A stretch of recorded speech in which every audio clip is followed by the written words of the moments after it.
Treasury Secretary Janet Yellen says the economy is in a deep hole with millions of lost jobs, but she believes the effects of President Biden's $1.9 trillion relief plan will restore full employment by next year. Lawmakers are drafting details of that plan right now. Capitol Hill correspondent Erik Rosales continues our reporting tonight. Erik? Well, Tracy, GOP senators that I spoke with say that President Biden's proposal is simply just too expensive and that it could trigger an inflation hike.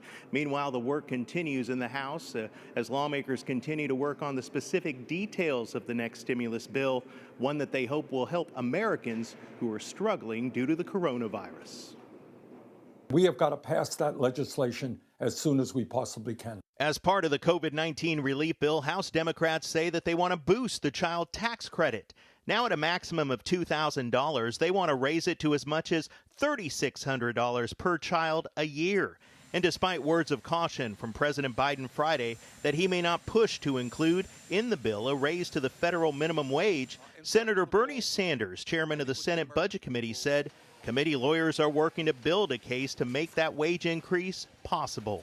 You cannot make it in any state in this country on $9 or $10 an hour. We've got to raise that minimum wage to $15 an hour. Republicans point to warnings from Democratic economic advisor Larry Summers that President Biden's $1.9 trillion COVID relief plan might overheat the economy, causing inflation.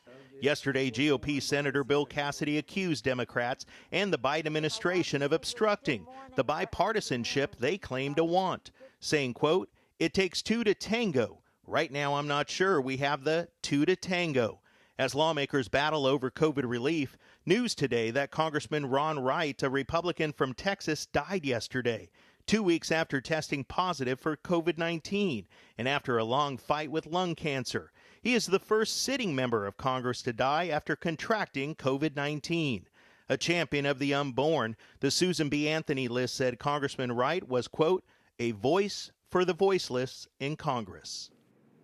And news of Congressman Wright's death has spread quickly here on Capitol Hill. House Speaker Nancy Pelosi put out a statement. She says that she hopes it's a comfort to the Wright family to know how many people are mourning his death, and he will be missed greatly, and she is praying for them.